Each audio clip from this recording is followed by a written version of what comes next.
everyone, welcome back to Story Time with me. And today, since it's Friday the 13th, where some people are really unlucky. Well, I have a story about about a puppet that that tells lies. And when you tell lies about people, it could get you into trouble. And when you don't tell the truth about anything.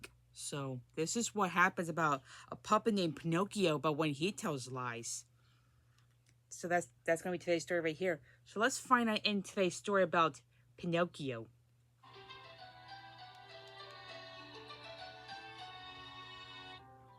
A long time ago, in a small town, there lived an old toy maker named Geppetto. He sold wooden toys that he made to get by. The only thing the old toy maker regretted in his life was not having a child. One day, when he was walking in the woods, he found just the right log for his new toy. Just the log I was looking for. I will make a beautiful puppet with it. Geppetto took the log on his back and carried it to his workshop. He put the log on his table and started to carve. But suddenly something unexpected happened, and he heard a voice coming from the log. Ah! Geppetto was stunned at first, but then thought that he was mistaken. Geppetto kept on carving, but then he heard the same voice again. Ah! I must be getting really old. I am hearing voices. Geppetto kept on working. First the head of the puppet came out. Then finally his arms and legs followed. Geppetto finally finished the puppet, sat him on a chair, and started to tidy up. At that moment, he heard another voice. Hello! Geppetto looked around stunned, but he could not see anybody else than the wooden puppet. So he kept on with his work. After a short while, the puppet jumped down from the chair and started dancing in the room. Seeing this, Geppetto really struggled not to faint. Oh my God! This puppet is alive! Of course it wasn't a real kid, but it sure laughed, talked, and played like one. Geppetto held the puppet in his arms. From now on, your name shall be Pinocchio, my child.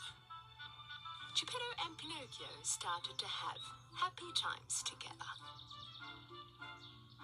It was time for Pinocchio to go to school.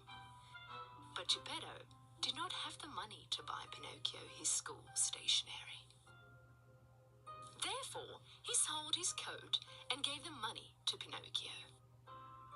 Pinocchio took the money and got on his way to school with joy. Watching all the shops, people, and the marketplaces on the way. Suddenly, he saw a commotion ahead. To find out what was going on, he went amongst the crowd. Because he was so short, he barely walked past everyone to get to the front. What he saw was a big, colourful tent. It was a circus tent. The clown in front of the tent was calling out customers. Pinocchio was curious to see what was inside, but the clown stopped him from entering. You can't go inside unless you pay. Pinocchio thought for a while and remembered the money Geppetto gave him for school. I have money. He took the money out of his pocket and gave it to the clown. Inside the tent was extreme fun.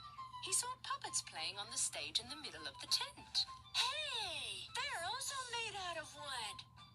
Jumping on the stage, Pinocchio started to dance amongst the puppets. But the spectators of the show were angry with him. The circus above the stage, holding the strings of the puppets, got very happy to see a live puppet. A puppet without strings would make me a lot of money. He thought. And as soon as the show was over, he caught Pinocchio and put him in a cage. Pinocchio was very upset that he did not listen to Geppetto and went directly to school, so he started to cry.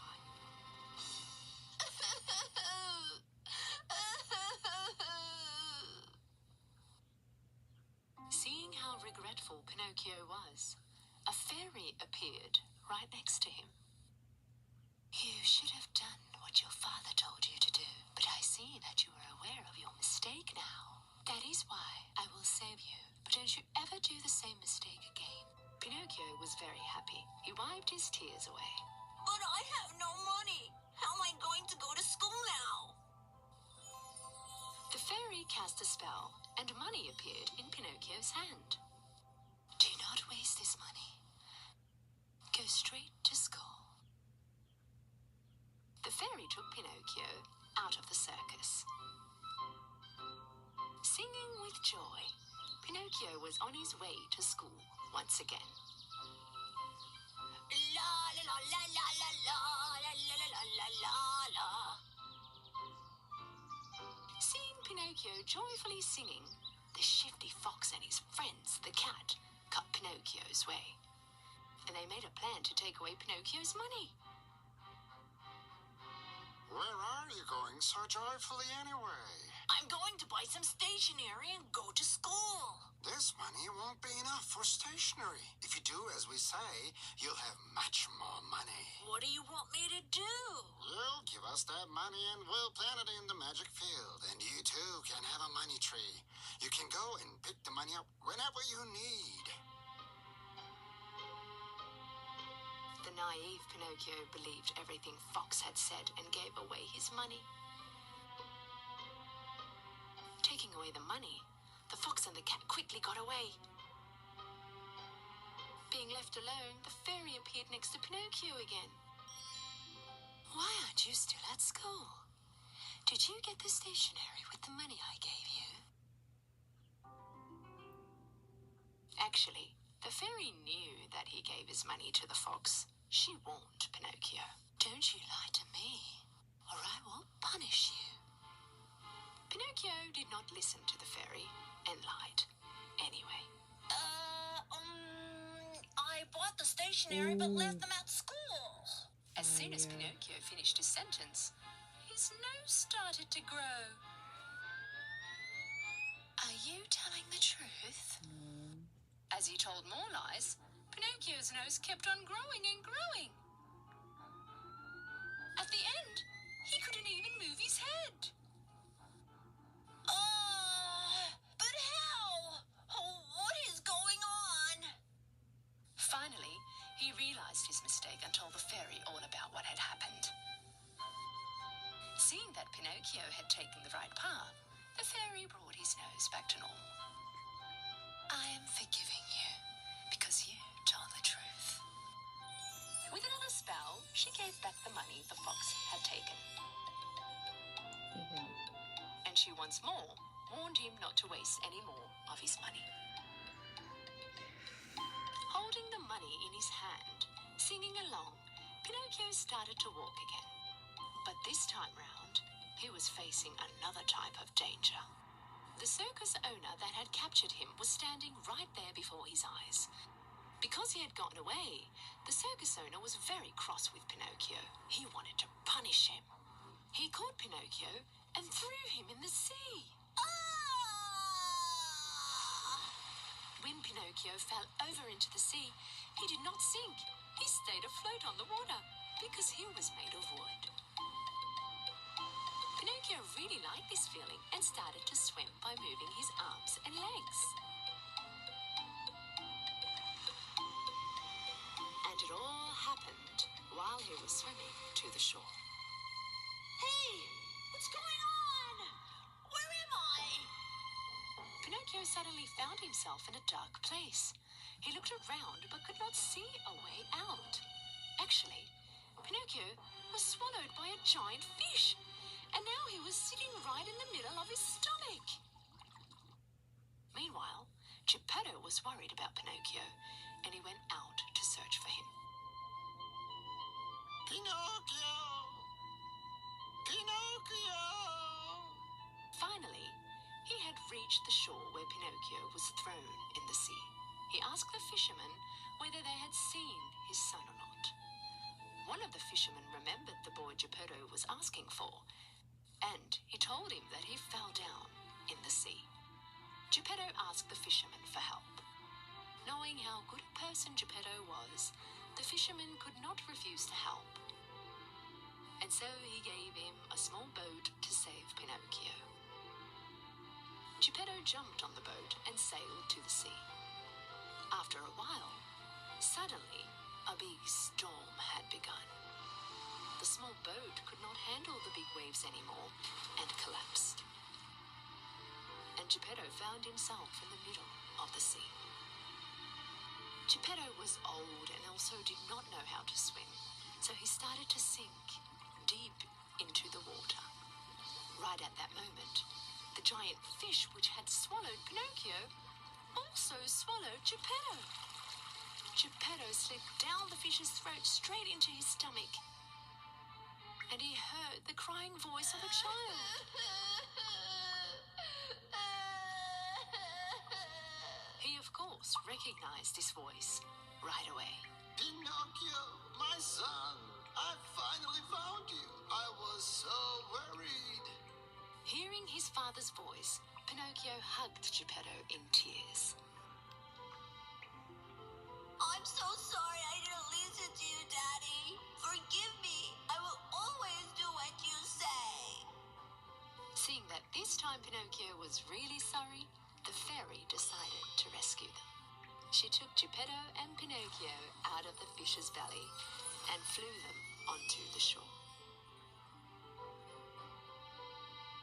Pinocchio became a very clever boy after that day and always listened to his father. Went to school every day, and after school he ran home to help his father in his workshop. The fairy saw what a nice boy Pinocchio became and decided to give him a prize. One night, when Pinocchio was sleeping, she came next to his bed and cast a spell on him. In the morning, Pinocchio woke up to get ready for school, as always. Just as he was getting out of bed, he realized that something was different. First, he looked at his hands, and then to his body. He was shocked. He was not made of wood anymore. He was a normal boy, right in the flesh. He jumped with joy from his bed and ran next to his father. Daddy! Daddy! Look at me! Seeing Pinocchio as a real boy made Geppetto very happy. Finally, I have a real son. Father and son, they hugged each other with tears of joy. Pinocchio never lied again, and his nose always stayed where it was. Yep. And this is why always tell the truth and always listen to your parents. Because if you don't lie, bad things can happen. Your nose could grow long, or you won't have any friends if you don't tell the truth about them. So I hope you enjoyed today's story. Bye, everyone.